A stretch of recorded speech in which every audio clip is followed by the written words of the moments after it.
श्री शिव महापुराण भाषा उत्तरार्ध शतरुद्र संहिता 32वां अध्याय। श्री शिव जी का सुरेश्वर अवतार। नंदीश्वर जी बोले कि हे तात, अब आप सुरेश्वर अवतार की कथा सुनिए। प्राचीन काल में व्याघ्रपाद का पुत्र उपमन्यु था। वह जन्म जन्म में सिद्ध बनता हुआ सुनी कुमार हुआ। वह अपनी माता के साथ मामा के आश्रम में रहता। वहाँ उसे बहुत थोड़ा दूध पीने को मिलता था, पर उसके दूध पीने की इच्छा बनी ही रहती थी। उसने माता से अनेक बार दूध मांगा। पुत्र की बात सुनकर माता ने एक उपाय किया। कणों के एकत्र किए हुए बीजों को पीस उसमें जल मिलाकर माता ने बड़े प्यार से बच्चे को कृत्रिम दूध दे दिया। बालक ने कृत्रिम दूध पीकर तत्काल कहा, माता यह दूध नहीं है। यह कहकर वह रोने लगा। माता ने अपने हाथों से उसके आंसुओं को धोकर कहा,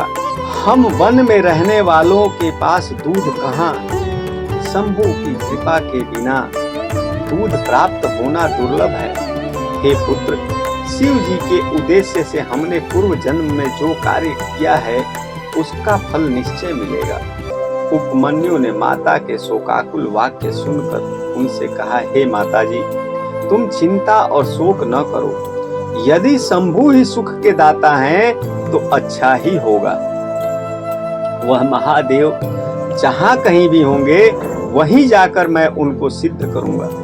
उपमन्यु यह कहकर अपनी माता से आज्ञा लेकर प्रणाम करके तप करने चल दिया। उसने हिमालय पर्वत पर 8 ईंटों का छोटा सा स्थान बनाकर वहां पर मृत्तिका का शिवलिंग बनाकर पूजन प्रारंभ किया। सबसे प्रथम उपमन्यु ने पंचाक्षर मंत्र से शिव जी की मूर्ति में शिव और शिवा का आवाहन किया। तत्पश्चात उसने वन के पत्र, पुष्प और फलों से शिव की पूजा की। उसने प्रतिदिन नमः शिवाय पंचाक्षर मंत्र का जप करना प्रारंभ किया। इस प्रकार का तप करते हुए उपमन्यु ने दीर्घ काल व्यतीत किया। उसके तप से चराचर संसार ज्योतिमय हो उठा।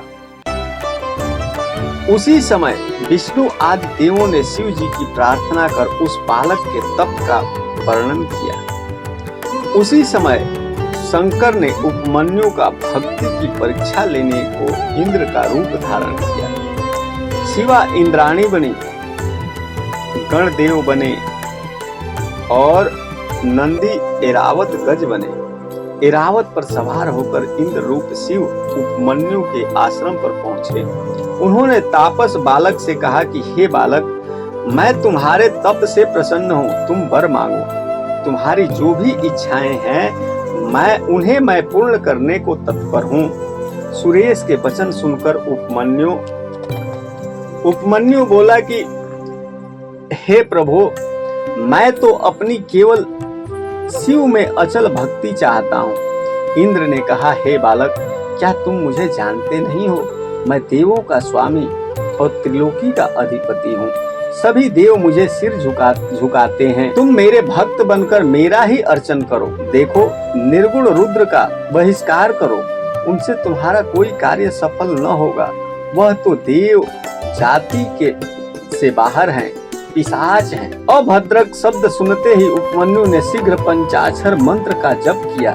तत्पश्चात उसने उन्हें धर्म में विघ्न डालने वाला समझकर उनसे कहा, देखो, तुमने ही शिव जी की निंदा की है। तुमने ही उनको पिशाच और निर्गुण कहा है। तुम सचमुच रुद्र को नहीं जानते। वह तो ब्रह्मा, विष्णु और इंद्र आदि देवों के पिता हैं।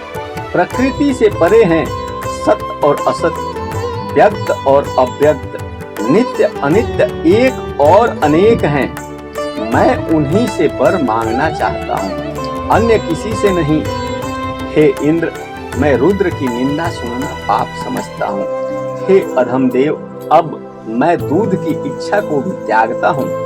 मैं शिवास्त्र से तुझे मारकर अपने शरीर का विसर्जन कर दूंगा। उसने शिवलिंग से भस्म लेकर उसे अघोर मंत्र से आमंत्रित करके इंद्र के ऊपर छोड़ दिया। तथा स्वयं प्रभु का स्मरण कर अग्निधारा से शरीर को भस्म करने को तत्पर हो गया। उसी समय महारुद्र ने अपना वास्तविक रूप उपमन्यु को दिखाया और सहस्त्रों दुग्ध के सागर और भक्षणीय स्वादिष्ट पदार्थों का प्रदर्शन किया। शिव स्वयं शिवा के साथ वृक्ष पर बैठे हुए दिखाई दिए। उनके चारों ओर अनेक गणेश्वर दिव्य अस्त्र लिए हुए खड़े थे। इसी समय आकाश से पुष्प वर्षा हुई, देव दुमदुभी बजाने लगे, ब्रह्मादिक देव दसों दिशाओं में छा गए। उपमन्यु आनंद में मग्न हो भगवान शिव के चरणों में गिर पड़े। शंभु ने मुस्कुराते हुए उसे उठाया, उसका माथा सूंघा और कहा, हे वत्स, मैं तेरे उत्तम आचरण से प्रसन्न हूँ। मैंने परीक्षा करके ज्ञान कर लिया कि तुम मेरे दृढ़ भक्त हो। मैंने तुमको पेय, लेहा और भक्ष्य सब ही वस्तुएं प्रदान की। दूध, दही और घृत का पूर्ण रूप से सेवन करो। तुम्हारे बंधु वर्ग भी निरंतर इन वस्तुओं का सेवन करें। तुम सदा सुखी रहोगे। हे वत्स, पार्वती तुम्हारी माता है। तुम मेरे कुमार के समान पुत्र हो। तुम अजर, अमर, यशस्वी, तेजस्वी और दिव्य ज्ञानी रहोगे। फिर शंकर ने उसका हाथ पकड़कर पार्वती को दे दिया और कहा कि यह आपका पुत्र है। जगदम्बा ने भी उसका माथा सूंघा और हाथ चूमे, फिर उसे अक्षय कुमार का पद प्रदान किया। अधिक क्या कहें, उमा ने प्रत्यक्ष दुग्ध के सागर का पिंड बनाकर उसको अर्पित कर दिया। इसके साथ ही ब्रह्म विद्या, योग विद्या, समृद्धि भी उसे दे दी। शिव शिवा से वर पाकर उपमन्यु बड़े ही प्रसन्न हुए। उन्होंने हाथ जोड़कर तथा सिर झुकाकर फिर जगत पिता से प्रार्थना की, हे महाप्रभु, आप मुझ अपनी भक्ति और श्रद्धा दीजिए। शिव जी ने पुनः आपको सब कुछ प्रदान किया और कहा कि तुम सर्वदा मेरे समीप ही रहोगे। इस प्रकार आशुतोष शिव अपने भक्त उपमन्यु को वर देकर अपने परिवार के साथ अंतर्हित हो गए। उपमन्यु ने अपनी माता के पास आकर समस्त वृतांत सुना दिया, जिसे सुनकर माता अधिक प्रसन्न हुई। उपमन्यु उसी समय से सर्व पूज्य हो गए और अधिकाधिक सुखों का उपभोग करने लगे। हे सनत कुमार जी, मैंने आपको सुरेश्वर अवतार की कथा सुना दी। यह कथा भक्तों को सुख, शांति और मोक्ष देने वाली है।